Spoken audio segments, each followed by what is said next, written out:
নমস্কার বন্ধুরা, কেমন আছো তোমরা সবাই? আশা করি সবাই ভালো আছো। আমরাও ভালো আছি। আজ একটা গল্প বলবো আমার জীবনের। দিনটা ছিল সেপ্টেম্বর মাসের কোনো একটা দিন, ২০০৬ সাল। তখন আমরা দেশ ছেড়ে, দিল্লি শহর ছেড়ে এলাম কেনিয়াতে, নাইরোবিতে। যখন আসছি নাইরোবিতে, তখন পুরো এমিরেটসে করে Delhi to Dubai, Dubai to Nairobi এলাম। আমার মনে পড়ে তখন পুরো ফ্লাইটে খুব খুব কেঁদেছিলাম যে নিজের দেশ ছেড়ে আমি যাব না, আমার ভালো লাগে না। আমি নিজের দেশকে এত ভালোবাসি, ভারতবর্ষকে এত ভালোবাসি, আর আমি অন্য দেশকে কোনো দিন ভালোবাসতে পারবো না। বিদেশে আমি ঘুরতে যাব, ডেফিনেটলি ঘুরতে যাব, কিন্তু আমি গিয়ে থাকবো না। তো সেই সময়টা ছিল দুর্গাপুজোর কোনো দুর্গাপুজোর টাইম। আর ওই সময় আমি দিল্লিতে দুর্গাপুজো করতাম। তখন ওই সময় মহিষাসুর মর্দিনী করে যে ডান্স ড্রামা ট্রামা এগুলো করতাম। তো সেজন্য খুব কষ্ট হয়েছিল এখানে আসতে। তো অন্য দেশকে কোনো দিন আমি ভালোবাসতে পারবো না, এটাই আমি ভাবতাম। তো কেনিয়াতে এলাম, এসে থাকলাম। থাকতে থাকতে প্রথমে তো বন্ধু ছিল না। তো বন্ধু করতে তো বেশ সময় লেগেছে, ২ বছর সময় লেগেছে একটা সোশ্যাল সার্কেল বানাতে, বন্ধু বানাতে। তার আগে যে অফিসের কালিগসরা, তারাই বন্ধু। মানে তাদের সঙ্গেই কথা বলা আর কি, কথা বলা অফিসের সময়টুকু। এইসব করতে করতে তারপরে যখন আমার মনে হলো কর্পোরেটে চাকরি করি, তখন যে ইনকাম ট্যাক্স কাটে এখানে, আমার স্যালারি থেকে 30% ইনকাম ট্যাক্স কেটে নিত। তো 30% ইনকাম ট্যাক্স যখন ভরতাম, তখন মনে হতো ডিডাকশানে খুব কষ্ট হতো। ভাবতাম আমার নিজের দেশে আমি ইনকাম ট্যাক্সটা কেন দিতে পারছি না, আর এত পরিশ্রম করছি, এত হার্ড আর্ন মানি, সেটা আমার নিজের দেশের উন্নতির কাজে লাগতো। কিন্তু আমি কেন অন্য দেশে করব। কিন্তু দেখতে দেখতে দেখতে দেখতে ২০ বছর কেটে গেল। যখন এসেছিলাম কত ইয়াং ছিলাম, কত ইয়াং অ্যান্ড সত্যি করে বলতে কেনিয়া দেখলো আমার ইয়ুথটা।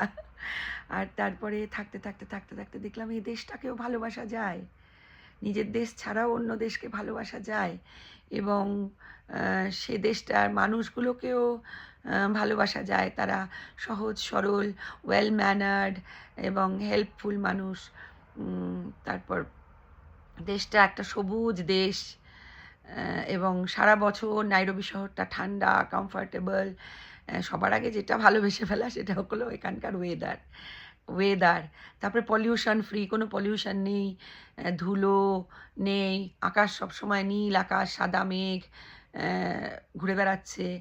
তো তারপরে কাজ করতে করতে কাজকে ভালোবাসা, এবং অনেক কিছু নতুন নতুন শিখলাম। তারপরে ধীরে ধীরে নিজের মধ্যে কেমন একটা পরিবর্তন এলো, যে সারা পৃথিবীটাই তো আমার, সারা পৃথিবীর সব দেশই আমার। যদি তুমি সব মানুষকে আপন করে নিতে জানো, সব কালচারের মানুষকে, তাদের জীবনযাত্রা, তাদের ভাষা, তারা কি খাওয়া দাওয়া করে, তারা কিভাবে মানুষকে রেসপেক্ট করে, তারা কিভাবে চলাফেরা করে, তারা কি পোশাক আশাক পরে, তাদের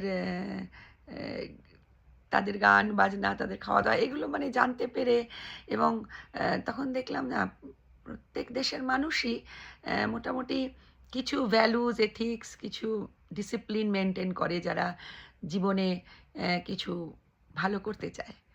তো যাই হোক, এই স্টেজটা আস্তে আস্তে ২০টা বছর কেটে গেল। তো এখন আমার মধ্যে অনেক কিসওয়ালি ল্যাঙ্গুয়েজ এসে গেছে আমার ভোকাবুলারিতে।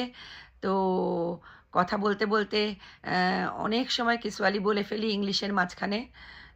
অনেক ওয়ার্ডস ঢুকে গেছে, কারণ ২০টা বছর তো খুব কম সময় নয়, অনেকটা মানে একটা জীবনের প্রায়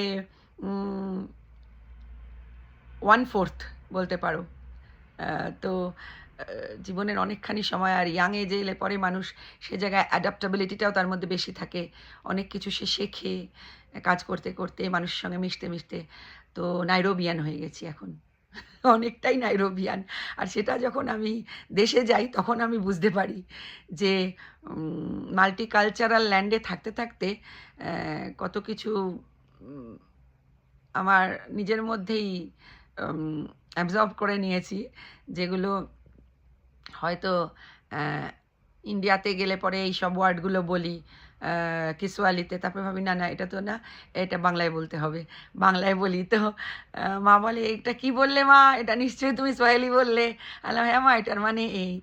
তো যাই হোক, সবচেয়ে বেশি যেটা ওয়েদারটা একদম একদম পারি না গরমটা আর নিতে। মানে ইন্ডিয়াতে গেলে গরমকালটা খুব অসহ্য হয়ে ওঠে, খুব কষ্ট হয়, 42 ডিগ্রি 52 ডিগ্রি, মানে ইনটলারেবল মনে হয়।